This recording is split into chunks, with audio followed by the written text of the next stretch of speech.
From the heart of Philly, this is CBS News Philadelphia. From the air to the roads to the rails, the Thanksgiving travel rush has officially commenced. And if you're hitting the road, you're not going to be alone. We have the times when you will hit the most traffic today, and the good news when it comes to prices at the pump. That's coming up in a live report. Round one of holiday rain has arrived. If you're getting a jump start on your holiday destination, you'll want to have those wipers on. Good morning, everyone. Welcome to the news at 7, streaming on CBS News Philadelphia and on Philly 57. I'm Jim Donovan. And I'm Janelle Burrell. Welcome to this Tuesday morning. We're going to start with that soggy next weather forecast. Meteorologist Kate Bilo in our next weather sphere, timing it all out for us. Hey, Kate.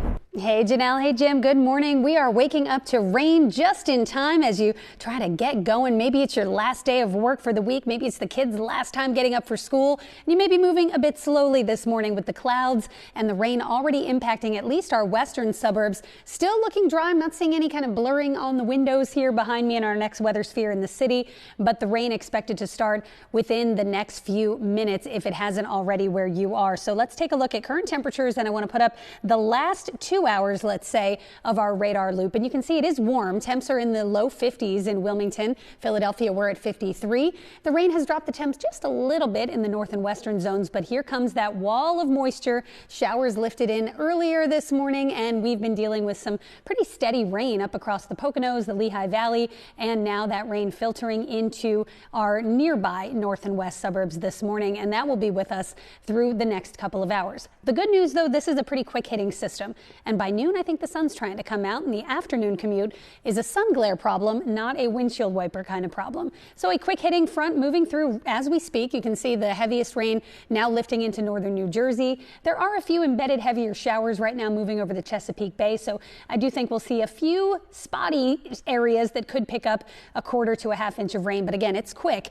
and this is clearing out by late morning. So here's the timing. By 9 a.m., you can see the heaviest rain goes north, showers clear, and here's 11 a.m. already drying out. The breeze picks up, and the sun comes out. So your day looks a whole lot different on the backside of it, basically, than how we're starting things off. Rain around 8 a.m. I think that's the steadiest, 7:30 to 8:30 or so in the city. By 11, clouds try to break for sun, and then we see more sunshine this afternoon with a high near 60. Tonight is clear and colder, and then round 2 to talk about. So again, rain 8 a.m. today. We dry out tonight and through tomorrow, but then just in time to start Thanksgiving, just in time to get that turkey in the oven. The rain is back. Coming up, we'll talk about round 2 plus a next weather alert for the weekend.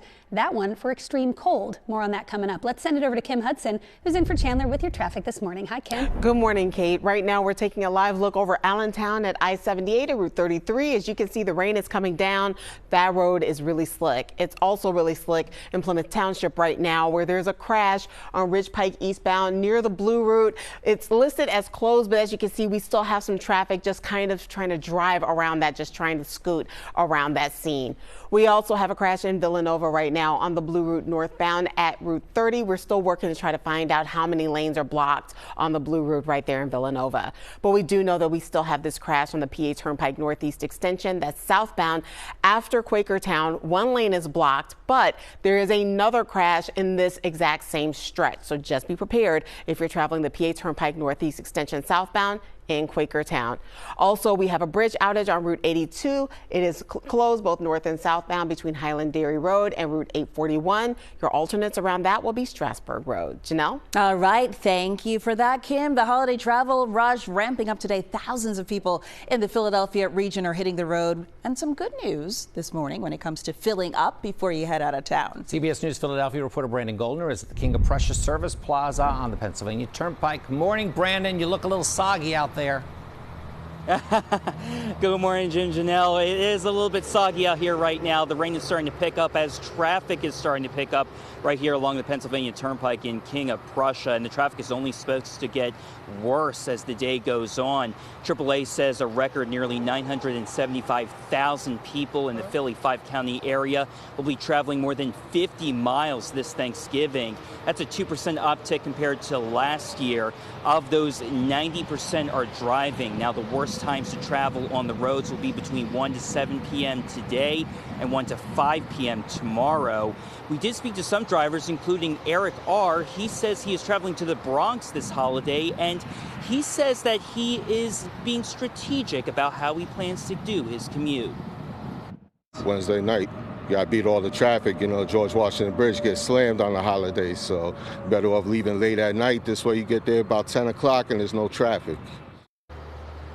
And good news for drivers like him, gas prices are cheaper this year compared to last year in Philly and the surrounding suburbs. It's about $3.16. In South Jersey, $2.95, and in Wilmington area, about $2.98, though it's a little bit pricier up here in KOP. Right now, it's about $3.25 here at the Service Plaza. Send it back over to you all. All right, a wet, damp start to a Tuesday drive. Thank you for that, Brandon.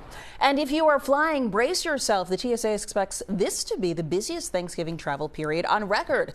According to Philadelphia International, holiday travel began last Friday and will run through next Tuesday. Officials expect more than 1 million travelers to pass through PHL, which is up 12% compared to last year. Give yourself 2 hours to get here, to get through security, to get to your gate, but also give yourself extra time if you're driving to the airport. The roads are going to be very heavily traveled. The weekend after Thanksgiving is projected to be the busiest time over the holiday travel period for PHL. Nearly 100,000 people are expected to travel through the airport on Sunday alone. And from the skies to the rails, if you're traveling by train today, expect long lines. This was the scene at 30th Street Station yesterday as passengers waited in line to board their trains. Amtrak is adding extra cars to accommodate the anticipated rush this year. And New Jersey Transit adding extra service as well for the Thanksgiving holiday. The Transit's early getaway rail and bus service begins tomorrow for riders wanting to get a jump start on their long holiday weekend. And an added bonus, adults, you can take 2 kids 11 years and younger for free with the purchase of every adult ticket. That begins tomorrow night and lasts until 6 Monday morning. In other news, 6 high school students are facing aggravated assault and related charges after a series of unprovoked assaults in Center City. Philadelphia police say the 6 students from Anthony Wayne Academy assaulted at least 4 people last Tuesday. One victim suffered a concussion. We're told a 7th student was part of the group but did not participate in the alleged assaults. Students range in age from 13 to 15 years old. More women have come forward accusing this Bucks County man of drugging and raping them. Prosecutors say a total of 12 women are accusing Andrew Gallo of sexually assaulting them while they were impaired. Many of the victims say they met Gallo through a dating website. One of his alleged victims is 17 years old. Gallo will be back in court next month for a formal arraignment. Police are investigating the death of a 51-year-old woman in West Philadelphia. She was found dead inside of a home with what investigators say were visible dog bites on her body. Chopper 3 was over the scene at 41st and Parrish yesterday afternoon. 4 dogs were taken from the home, although the cause of the woman's death was not officially determined. Loved ones and friends of the unidentified woman were visibly distraught and seen embracing one another near the home. Well, Philadelphia police have announced 2 significant updates connected to September's illegal car meetups. An arrest warrant has been issued for 19-year-old Samuel Merrill Hoffman of Reading. Investigators say he was the number 2 promoter of the car meetups, creating social media content and even making money off of it. Instagram, a lot of these influencers make money off what they do, and we found out through the other promoter we arrested that they were making money off actually selling lists of where the car meets were and also selling advertising. Police also announced the arrest of 20-year-old Ezra Walker of Enola. He was seen doing a maneuver known as drifting at several Philadelphia locations in a blue Camaro.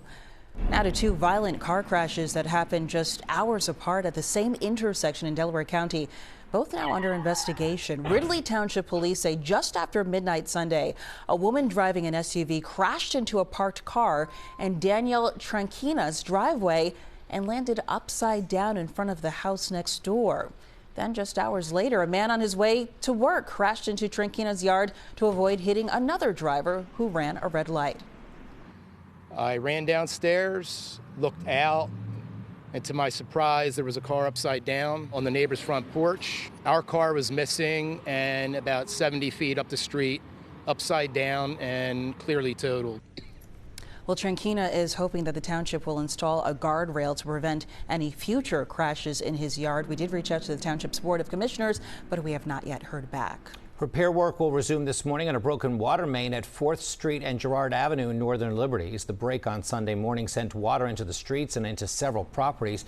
People who live at the Dally apartment building were given just 2 hours to move out yesterday after they learned their building lost power and access to water indefinitely. We were hoping by the time Thanksgiving came around, we would be able to move back in, but now we're kind of, stuck for possibly 3 months, and we don't know how long it will take. City tells us there's no clear timeline on the cleanup process or how soon residents could move back into their apartments. Hearings resume today for the proposed 76ers arena in Center City from 10 until 12:30. Philadelphia council members will hear testimony from various witnesses, including the budget director for the city and the city's urban planner. Then from 1:30 until 4 p.m., the general public, you'll get a chance to weigh in on the controversial project. There are 2 more hearings set for next week if you're not able to attend today.